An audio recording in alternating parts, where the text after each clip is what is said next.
A successful launch of the world's most powerful intercontinental ballistic missile, RS-28 Sarmat, was carried out in Russia, and its entry into operational service has been announced. What makes it unique, why it is considered unstoppable, and how it can be used not only for military purposes but also for completely peaceful tasks. We will talk about this and about the new hero of the week in today's episode after a brief summary of positive news.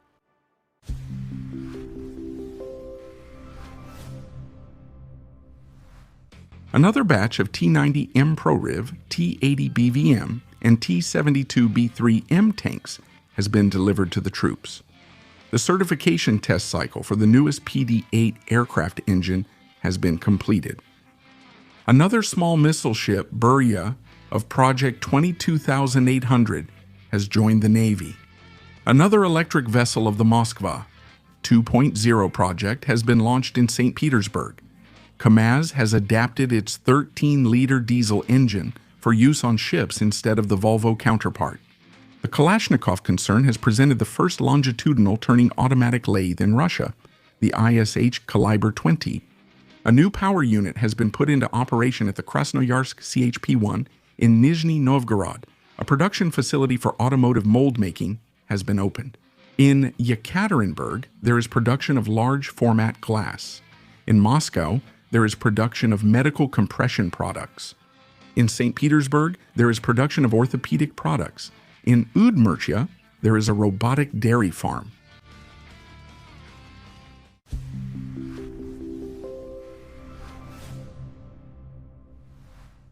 On May 12 at 11:15, the Strategic Missile Forces successfully launched the newest heavy liquid-fueled intercontinental ballistic missile, Sarmat. It was also announced that the first missile regiment with the new system will be enter operational service by the end of the year. At the same time, information was revealed indicating that the missile's range may exceed 35,000 kilometers, and the total warhead yield is more than 4 times greater than that of the most lethal Western models. If just one Sarmat missile is used to deliver 10 warheads, the area of destruction would be 650,000 square kilometers, which is larger than the area of France. For this reason, it is seen as a weapon of global war, but in reality the role of the Sarmat is not limited to this. And to understand this, let's turn to the history of its creation. In 1988, the USSR put a new strategic intercontinental ballistic missile, the R-36M2 Voyevoda, or as it was called in NATO, Satan, on combat alert. Its power was such that a strike from 10 missiles could destroy 80% of the industrial potential of the United States of America and most of its population. In total, more than 600 of these missiles and their modifications were produced. In modern Russia, they are still in service, however.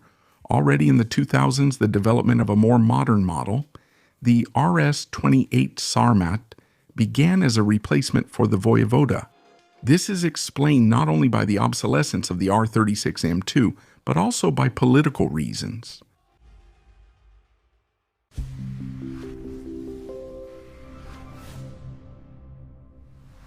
The fact is that the R-36 was developed jointly with the Yuzhnoye Design Bureau, which was established in 1954 on the territory of the Ukrainian Soviet Socialist Republic, and the production itself was set up at Yuzhmash, right there.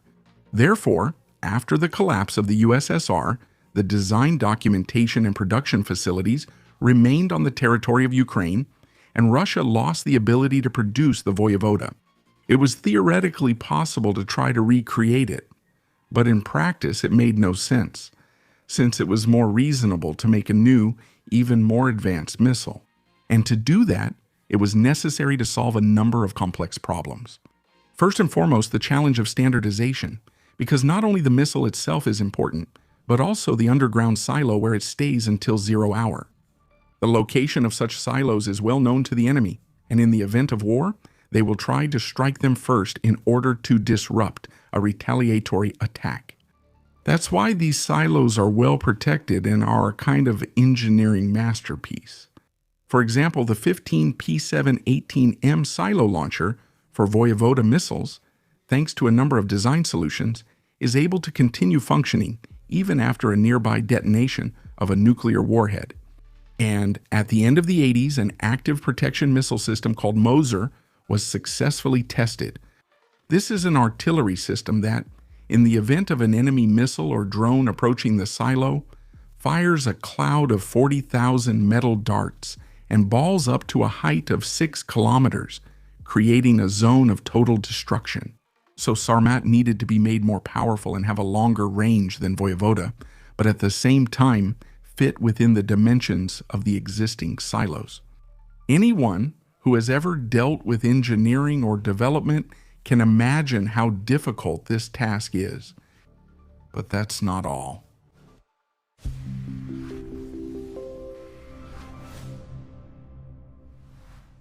Voyvoda is a weapon of global war. Sarmat is too, but at the same time it can also deliver non-nuclear strikes, since it carries guided warheads U-71 Avangard in both nuclear and non-nuclear versions. In the second case, the kinetic energy of the Avangard is enough to destroy a large target, whether it's a factory, a power plant, a protected command post, or large ships. And its ability to maneuver allows it to bypass any missile defense systems. It's also important that Sarmat is equipped with orbital bombardment technology, which allows it to strike along a suborbital trajectory through the South Pole, bypassing deployed missile defense batteries.